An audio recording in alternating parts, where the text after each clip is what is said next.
এখানে সবাই কি কালচারাল মব সৃষ্টি করছে, কালচারাল ফেস্টে সহযোগিতা করেছিল?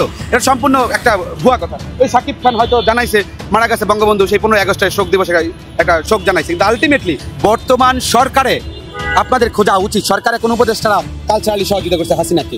আপনারা জানেন না বঙ্গবন্ধুর মুভিতে কারা চরিত্র অভিনয় করেছিল? এদিকে বাংলার মেগাস্টার শাকিব খানকে এবার প্রকাশ্যে জুতাপেটা করল ছাত্র জনতা। সূত্র ধরে জানা যায়, এই বাংলার মেগাস্টার শাকিব খানের দোষ ছিল তিনি কেন 15 আগস্টে শেখ মুজিবের 50তম মৃত্যুবার্ষিকী উপলক্ষে শেখ মুজিবকে নিয়ে শ্রদ্ধা দেখিয়ে পোস্ট করেছিল। এই শাকিব খান কিন্তু জুলাই আন্দোলন সময় ছাত্রদের পক্ষ নিয়ে শেখ হাসিনার বিরোধিতা করেছিল। এখন এই ছাত্র জনতাই সেটা ভুলে গিয়েছে। এই হলো হতভাগা জাতি ছাত্র জনতা। একজন মেগাস্টার এই বাংলাদেশের ফিল্ম ইন্ডাস্ট্রি কোথায় থেকে কোথায় নিয়ে গিয়েছে। সেই কিংবদন্তি অভিনেতাকে ছাত্র জনতা এভাবে প্রকাশ্যে জুতাপেটা করেছে, যা শাকিব ভক্তদের মনে আঘাত হেনেছে। যারা আসল আওয়ামী লীগ করে আওয়ামী লীগের সুযোগ কাজে লাগিয়ে রাতারাতি কুটিপুতি বনেছেন, তারাই এখন উপদেষ্টা পদে রয়েছে। আর যারা ছাত্রদের পাশে সবসময় আছে, তাদেরকে এই বাংলার দামাল ছেলেরা প্রকাশ্যে অপমান করেই যাচ্ছে। তাই তো শাকিব খানের ছবি ঝুলিয়ে জুতা পেটা করার কারণে গণ অধিকার পরিষদের একজন যোদ্ধা এসে নিন্দা প্রকাশ করেন। স্পর্শকাতর বিষয়, কালচারাল যারা বিভিন্ন ফ্যাসিলিটিতে সহযোগী ভূমিকা পালন করেছে তাদের বিষয়টা তুলে ধরার চেষ্টা করেছে। কিন্তু আমি স্পষ্টভাবে বলতে চাই, এইটা যারা করেছে কোনো সংগঠন কারো নাম নাই, হয়তো সচেতন ব্যক্তিবর্গ করছে, কিন্তু তারা অবচেতন মনে বিতর্কিত ইস্যু করছে। এখানে সবাই কি কালচারাল মব সৃষ্টি করছে, কালচারাল ফেস্টে সহযোগিতা করেছিল? এটা সম্পূর্ণ একটা ভুয়া কথা। ওই সাকিব খান হয়তো জানাইছে মারা গেছে বঙ্গবন্ধু, সেই 15 আগস্টে শোক দিবসে একটা শোক জানাইছে, কিন্তু আলটিমেটলি এই জায়গায় তারপরে আপনার শাহেদ আলম, আব্দুল নূর তুষার সাহেব রেগুলারলি এদের বিরুদ্ধে কথা বলছে। আলটিমেটলি বর্তমান সরকারে আপনাদের খোঁজা উচিত সরকারে কোন উপদেষ্টারা কালচারালি সহযোগিতা করছে হাসিনাকে। আপনারা জানেন না বঙ্গবন্ধুর মুভিতে কারা চরিত্র অভিনয় করেছিল? ওই তিশা, মোস্তফা সরোয়ার ফারুকীর ওয়াইফ, তারা পর্যন্ত আওয়ামী লীগের ক্ষমতায় হাসিনার ক্ষমতাকে দীর্ঘ সহযোগিতা করেছিল। এখন উনি ওয়াইফ দেখে, উনি উপদেষ্টার ওয়াইফ দেখে ওনার ছবি নাই। তারিন আওয়ামী লীগের অত্যন্ত সহযোগী, দীর্ঘদিন আওয়ামী লীগ হাসিনাকে সহযোগিতা করে অবৈধভাবে ক্ষমতা টিকে রাখছে, কালচারালি বিভিন্ন জায়গায় সহযোগিতা করছে। তারিনের ছবি নাই, তিশার ছবি নাই, কয়েকজনের ছবি টবি দিয়া মনে করে নামতা বুগাচ করে এটাকে বিতর্কিত করছে। আমি স্পষ্টভাবে বলতে চাই, এইখানে যেটা করেছেন আপনাদের চিন্তা করা উচিত ছিল। আমার সুবিধাবাদ জিন্দাবাদী হইলে তাইলে আপনার এই ধরনের প্রতিবাদ করা দরকার ছিল না। রিয়েলি কারা আওয়ামী লীগের দোষর, কালচারালি কারা আওয়ামী লীগকে সহযোগিতা করেছে, সেই বিষয়টা তো আপনার তুলে ধরতে পারেনি। তাহলে এই বিতর্কিত ভাবে কেন তাদের নাম আপনার বাদ দিচ্ছেন? এক নম্বরে উপদেষ্টা পরিষদের মোস্তফা সরোয়ার ফারুকীর নাম দেওয়া উচিত ছিল।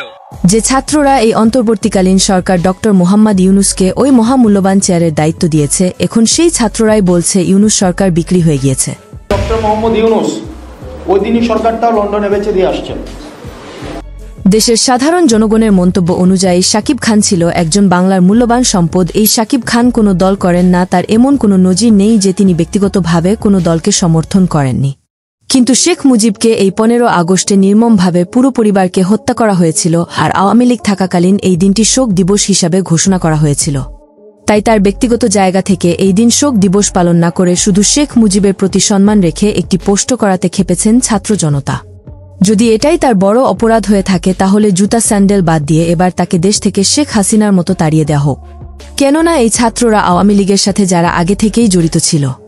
আওয়ামী লীগ ও শেখ হাসিনার মায়ের চরিত্র থেকে শুরু করে শেখ হাসিনার বাবার চরিত্রে যারা অভিনয় করেছে, তাদেরকে উপদেষ্টা পদে বসিয়ে রেখেছে।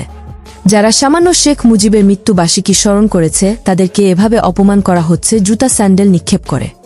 সূত্রের রেশ ধরে যতটুকু জানা গিয়েছে, এই ছোট পর্দার অভিনেতা আরশ খান জুলাই আন্দোলনে ছাত্রদের সাথে পিছনের কাতারে শেখ হাসিনাকে ক্ষমতা থেকে নামানোর জন্য ছাত্রদের সাথেই বেছাড়া আন্দোলন করেছে।